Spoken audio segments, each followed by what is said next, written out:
If you have an affinity for pop rock tunes from the 1980s, Roxette is likely a recognizable presence. Consisting of the renowned pair Marie Fredriksson and pair Gessle, Roxette crafted 19 top 40 hits in the UK and achieved multiple Hot 100 hits in the United States. Nevertheless, the glory of Roxette endured for just over 2 decades until it met a sorrowful conclusion with the untimely passing of Marie Fredriksson. Are you curious about the events leading to Marie Fredriksson's fate and the poignant ending of Roxette? Watch this video to uncover the details. During those halcyon days when the world still reveled in its youth and the internet was but a distant promise on the horizon, a musical force named Roxette reigned supreme, leaving an indelible mark on the sonic landscape. As the 1980s gracefully ushered in the 1990s, the Swedish tandem of Marie Fredriksson, possessed of a voice as golden as the era's memories, and Per Gessle, the guitar-wielding, raspy-voiced maestro with an unmistakable 80s coiffure, captivated the hearts of music enthusiasts across the globe. Roxette's ascent to musical royalty was meteoric, marked by a relentless barrage of chart-topping hits that etched themselves into the collective consciousness. The stomping pop-rock anthems like The Look, Joyride, and Dressed for Success became the soundtrack to countless lives, resonating with an energy that mirrored the zeitgeist of the time. Yet, Roxette wasn't content to rest on the laurels of a single chart-topping success. Instead, they defied the one-hit wonder stereotype, obstinately churning out hit after hit, a rhythmic cadence that seemed almost inexhaustible. The dynamic duo seamlessly transitioned between infectious, up-tempo numbers and the hauntingly beautiful ballads that characterized the era. Their repertoire featured a captivating blend of musical genres, creating a signature sound that transcended the fleeting trends of the moment. In the grand tapestry of 80s and 90s music, Roxette stood as a testament to resilience and creativity, refusing to fade into obscurity after the initial glory of their debut. While Roxette may not have achieved the iconic status of ABBA, they certainly weren't relegated to the realm of forgotten one-hit wonders like Lou Bega. The band carved out a unique niche, endearing themselves to a global audience with their catchy tunes and undeniable stage presence. Although critics may not have showered them with constant accolades on the greatest bands of all time lists, the real measure of Roxette's impact lies in the hearts and memories of those who experienced their heyday.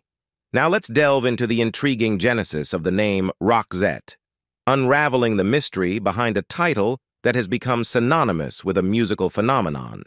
The elephant in the room demands attention, prompting us to explore the labyrinthine origins of a name that seems to defy conventional expectations. Firstly, let's dispel the notion that Roxette emerged from a whimsical misinterpretation of Roxette, or a romantic entanglement with a certain Roxanne. The reality, as unearthed by the discerning minds at AllMusic, traces the name back to a rather unexpected source, the song Roxette by the British pub rock band Dr. Feelgood. It's as if a musical echo from one group resonated through time and space to give birth to an entirely new identity. Curiously, the name didn't initially belong to the iconic duo of Per Gessle and Marie Fredriksson.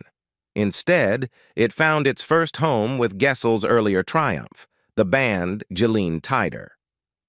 Seeking to transcend local acclaim and embark on the pursuit of international stardom, the band faced a pivotal decision. A realization dawned upon them that their existing moniker might not be the most awe-inspiring choice for English-speaking audiences. Enter Roxette.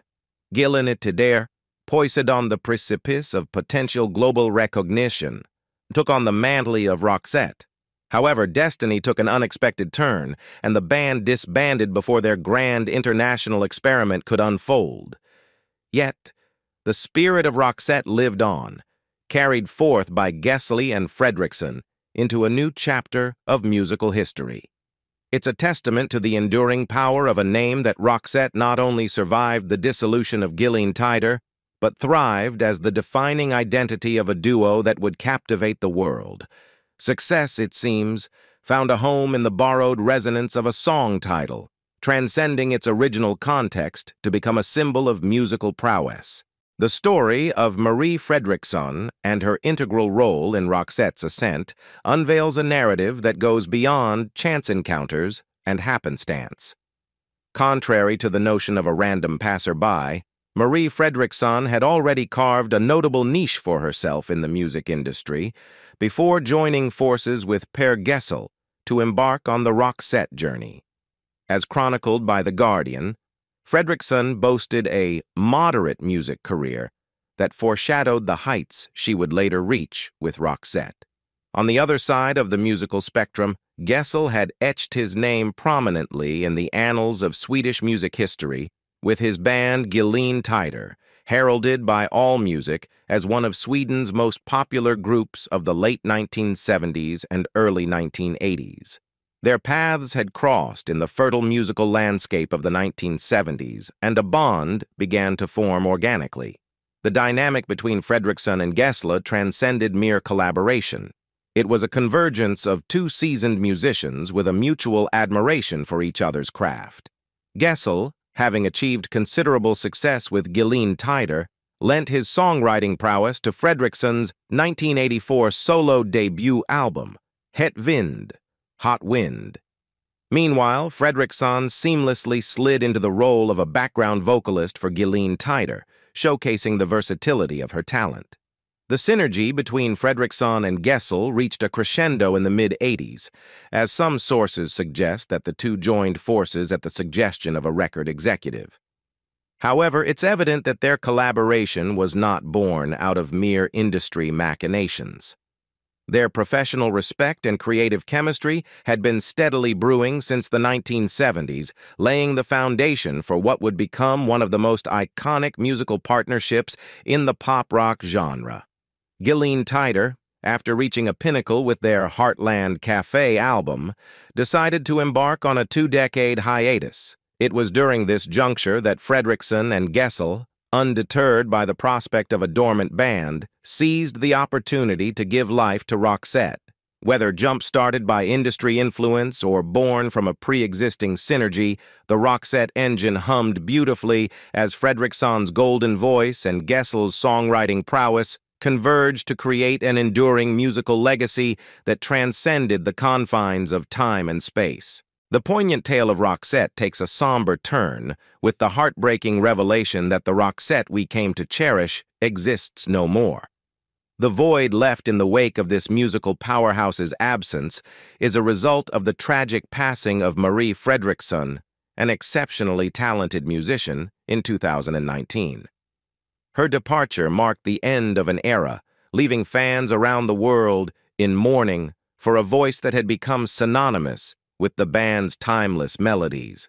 Marie Fredriksson's journey was one of resilience and determination, a testament to the strength of the human spirit in the face of adversity. In September 2002, a seismic event shook the foundation of her life when she experienced a seizure in her home, resulting in a cracked skull.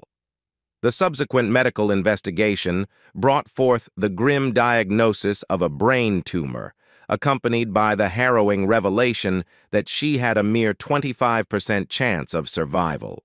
Against staggering odds, Fredriksson emerged victorious in her battle with the life-threatening illness. In a remarkable display of courage, she rejoined forces with Per Gessle for a triumphant Roxette comeback. However, the victories came at a cost, as the intensive radiation therapy required to combat the tumor left her with enduring health challenges that proved insurmountable. The precise nature of Fredriksson's ailments invites varying descriptions, with some sources delicately terming it health troubles, while others, like Deutsche Welle, confront the stark reality by naming it as cancer. Her return to Roxette in 2010 was framed as the result of the cancer entering remission, allowing her to reclaim her place in the limelight. Yet the battle left an indelible mark, and as the years unfolded, the toll on her health became increasingly apparent.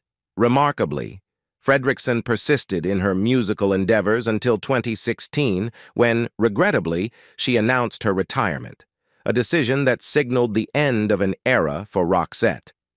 The band's final album, Good Karma, released in 2016, stands as a poignant reminder of the enduring spirit that characterized Fredriksson's musical legacy.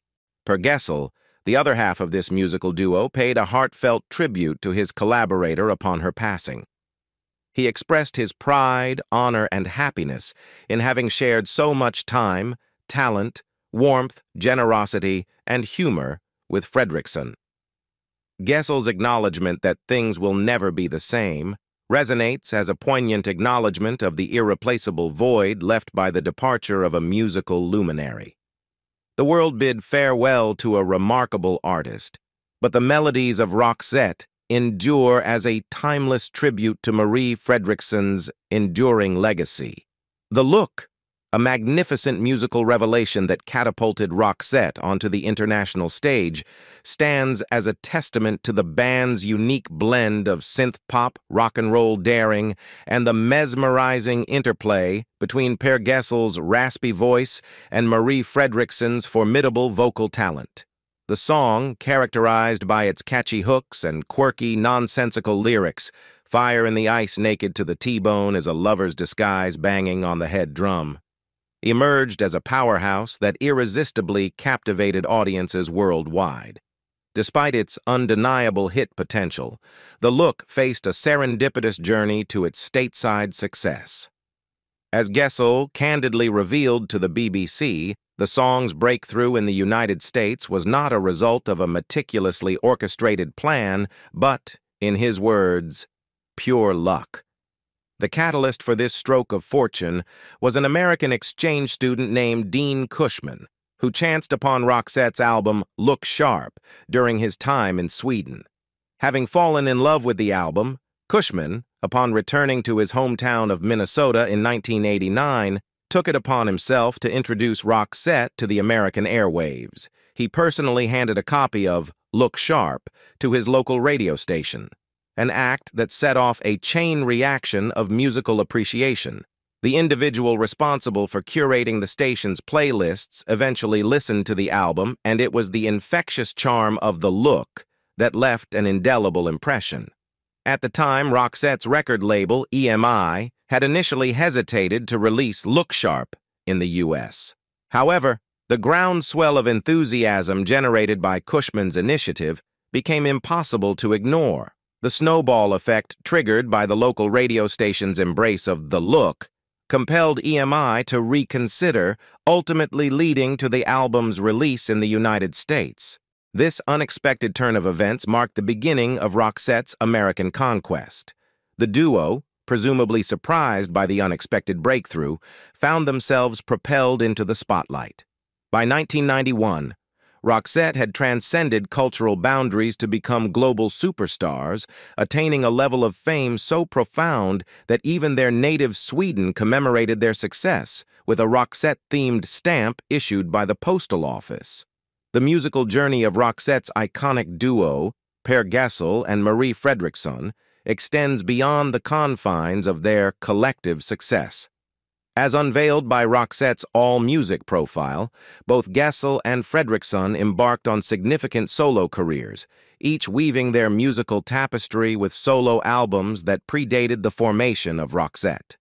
Remarkably, their solo ventures showcase an artistic depth and versatility that complemented their collaborative efforts within the band.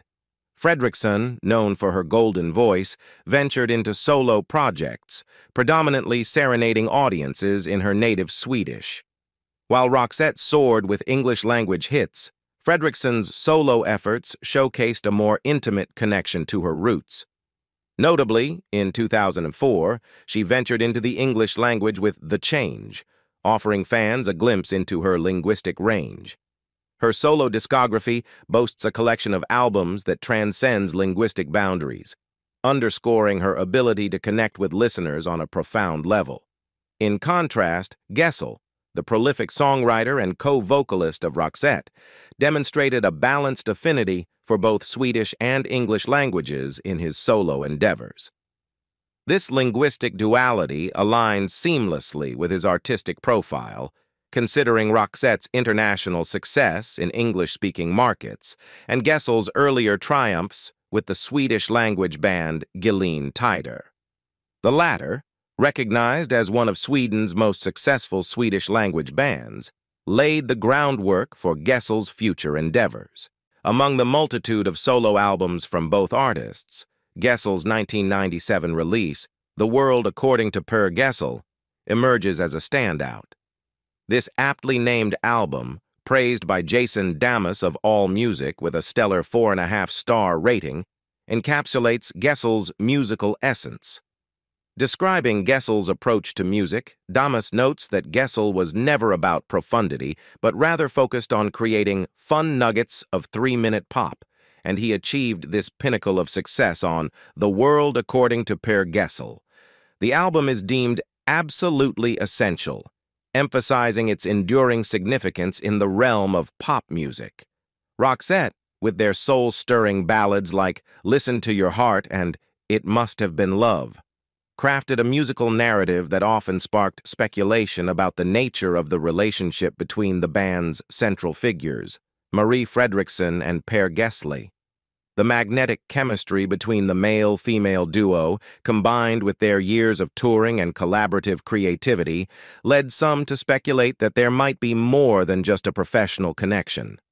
However, dispelling any romantic notions, the truth, as revealed in the book Rock Band Name Origins, The Stories of 240 Groups and Performers, is that Marie Fredriksson and Per Gessle were never romantically involved. Despite the inherent intimacy of their musical partnership and the close-knit dynamic of a male-female duo, their relationship remained strictly platonic. In a 1990 interview with the Los Angeles Times, Fredriksson and Gessle showcased their playful side, fully aware of the rumors circulating about their personal connection. The interview opened with a humorous twist as the duo jokingly claimed to be a married couple in the midst of a divorce. The initial deadpan delivery quickly gave way to laughter, highlighting their camaraderie and shared sense of humor. Fredriksson, addressing the persistent speculation, acknowledged that people often assumed a romantic involvement between them. She noted, "People ask us all the time if we're married or romantically involved. They insist we are, but we're not. Some people probably don't believe us when we say we're not involved, so we joke about it sometimes. We're just friends who have a musical and a business relationship." Their ability to handle the rumors with light-hearted banter showcased a genuine friendship that transcended the professional realm. Fredriksson and Gessle navigated the challenges of being a male-female duo with grace, embracing the fact that their artistic synergy didn't necessarily imply a romantic entanglement. Roxette, often excluded from the realm of critical acclaim due to the pop-rock nature of their music, nonetheless carved an indelible mark on the musical landscape, particularly during their powerhouse years in the 1990s. While the passing decades might dim the memory of their heyday, a glance at their Billboard achievements serves as a vivid reminder of the sheer ubiquity of Per Gessle and Marie Fredriksson during that era. Between 1989 and 1992, Roxette's dynamic duo produced an unparalleled string of 4 Billboard Hot 100 #1 hits: The Look, Listen to Your Heart, the iconic It Must Have Been Love from the Pretty Woman soundtrack, and the infectious Joy Ride. Each of these chart toppers not only showcased the versatility of Roxette's sound, but also affirmed their status as a musical force that could not be ignored. Yet, their chart domination didn't stop there. In addition to their quartet of #1 hits, Roxette also claimed 5 more songs that successfully charted on the Billboard Hot 100, demonstrating the consistency and depth of their musical impact. Their ability to craft hits that resonated across diverse audiences underscored Roxette's ability to tap into the pulse of pop culture. The magnitude of Roxette's success becomes even more apparent when examining their record sales. As Deutsche Welle emphasizes, the band was a commercial juggernaut, selling over 80 million albums throughout their illustrious career. This staggering figure positions Roxette as the second best-selling band in Sweden, a remarkable feat considering the country's musical legacy includes the global phenomenon that is ABBA. Roxette's sales figures, outshining even some of the most celebrated acts, underscore their enduring popularity and the lasting impact of their music. For context, as noted by John Nemo of Inc., the comparison with the 90s sensation Nirvana is particularly illuminating. While Nirvana is often hailed as one of the defining acts of the decade, Roxette's album sales surpass those of the grunge icons, with Roxette boasting only 80 million album sales compared to Nirvana's 75 million. The allure of wealth is a perennial curiosity, and when it comes to rock stars, the fascination with their financial standing is only heightened. Celebrity net worth provides a glimpse into the alleged bank accounts of Per Gessle and Marie Fredriksson, shedding light on the financial impact of their illustrious music careers.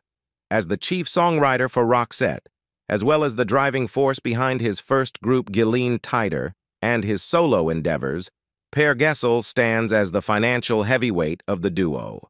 Celebrity Net Worth estimates Gessle's net worth at an impressive $150 million, a testament to the enduring success and global impact of his multifaceted musical career. Marie Fredriksson, primarily celebrated for her exceptional vocal talents, also amassed considerable wealth. With a focus on the singing side of the equation, Fredriksson's estimated net worth is around $60 million. Despite a difference in net worth, both Gessle and Fredriksson undeniably contributed significantly to Roxette's success and commercial prowess. However, these figures, while intriguing, should be taken with a grain of skepticism. Net worth estimates often only account for an individual's earnings from their publicized careers, omitting personal investments and other financial ventures. In the case of Roxette, a casual revelation from the Daily Roxette unveils a fascinating facet of their financial portfolios. Both Gessle and Fredriksson were active investors with their own holding companies. Fredriksson's company, aptly named Amelia Company, and Gessle's refreshingly honest venture, Music for Money, reflect their engagement in ventures beyond music. The extent to which these investments have influenced their net worth remains speculative, but it's reasonable to assume that both Gessle and Fredriksson have navigated financial prosperity since the early 90s. Their entrepreneurial spirit, coupled with the enduring appeal of Roxette's music, has undoubtedly contributed to their sustained financial success, making them not only musical icons, but shrewd financial players in the entertainment industry.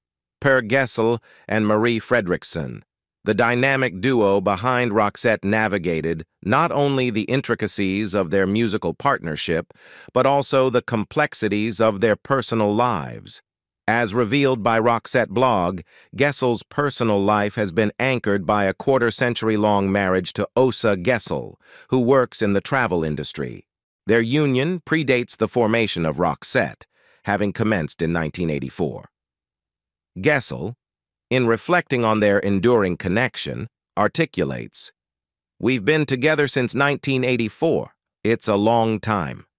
But Åsa and I have always belonged to each other in a certain way, ever since we first met. I can't see my life without her at all."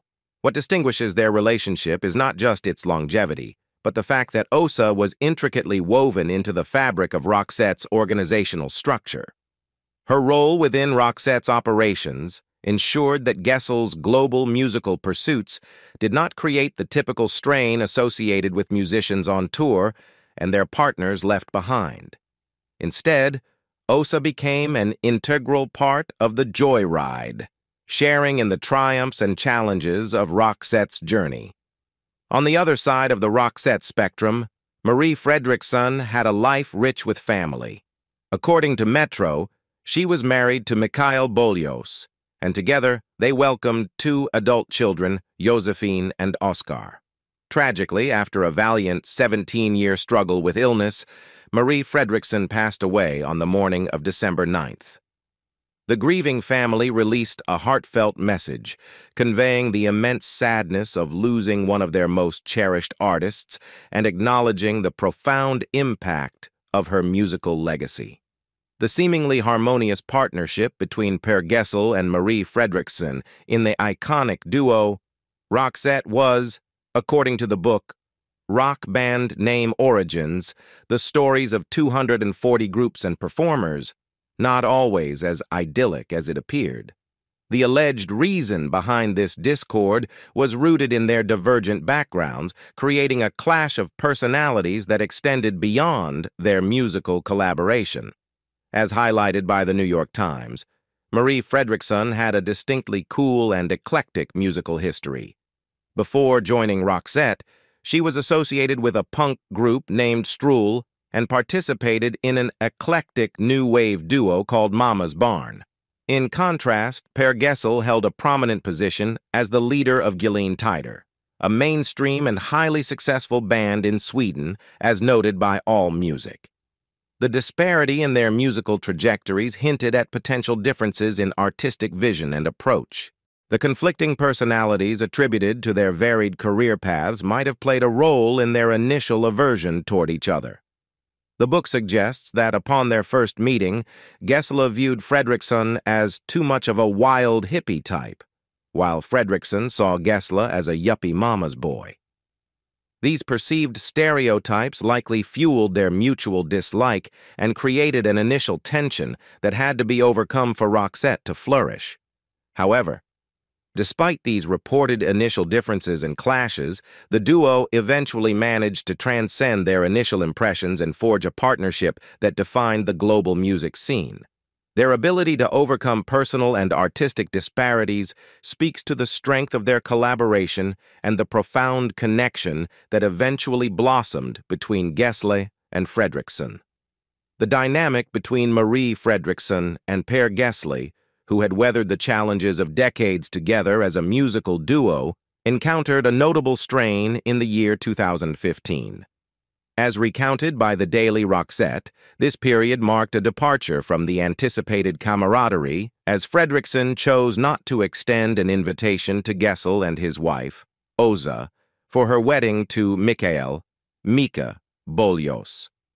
The decision not to include Gessle and Osa in the guest list created palpable tension and prompted speculation about the state of Roxette. As the only two members of one of Sweden's most famous bands, the media seized upon the perceived rift, questioning whether this signaled the end of the iconic duo. However, as events unfolded, it became evident that the situation was more nuanced than initially portrayed. Marie Fredriksson addressed the controversy in her autobiography, Kärleken till livet, Love of Life. She clarified that the decision not to invite the Gessles was not a reflection of a deteriorating relationship, but rather a desire to keep the wedding ceremony intimate. The couple aimed for a small affair with a tight guest list, and Fredriksson candidly admitted that at that point in her life, she was tired of Roxette. In retrospect, she acknowledged that some friends felt excluded and disappointed by the decision. The revelation sheds light on the personal dynamics and evolving perspectives within Roxette. The episode demonstrated that even enduring partnerships can experience moments of strain and differing priorities. Fredriksson's openness about her feelings at that time provided context to a situation that had been widely speculated upon in the media. In December 2020, Roxette treated fans to a poignant musical offering with the release of Bag of Tricks, an album featuring previously unreleased outtakes. This collection provided a glimpse into the band's creative process, offering a treasure trove of musical gems. Notably, Let Your Heart Dance With Me, an outtake from the Good Karma sessions, emerged on October 2nd. This track held special significance as one of the final recordings by Marie Fredriksson before her unfortunate passing. Tragedy struck again on December 19, 2020, when Roxette's longtime drummer, Per Pelle Alsing, passed away at the age of 60. Alsing had been an integral part of Roxette's rhythmic backbone, contributing to the band's distinctive sound over the years. In commemoration of their landmark album, Joy Ride, Roxette marked its 3rd anniversary in 2021 with a special edition release. This edition included 2 bonus discs featuring previously unreleased demos and outtakes, allowing fans to delve into the creative evolution of this iconic album. The following year saw Roxette revisiting another classic, A Look Sharp, with digital and streaming editions of the 30th anniversary release, augmented by additional previously unreleased demos. Expanding their musical repertoire in 2022, Roxette unveiled a triple remix compilation album named Rox RMX. This compilation showcased previously released remixes of Roxette's singles, offering a fresh perspective on the band's timeless hits. These releases underscore Roxette's enduring impact on the music scene, providing fans with both nostalgic reflections and newfound treasures from the band's extensive archive. What do you think about Roxette's death and ending? Leave us your comments in the section below. We hope you have found this helpful video. Don't forget to leave a like, share, and subscribe to the channel if you like it. Thank you for watching this and see you in the next videos. Goodbye.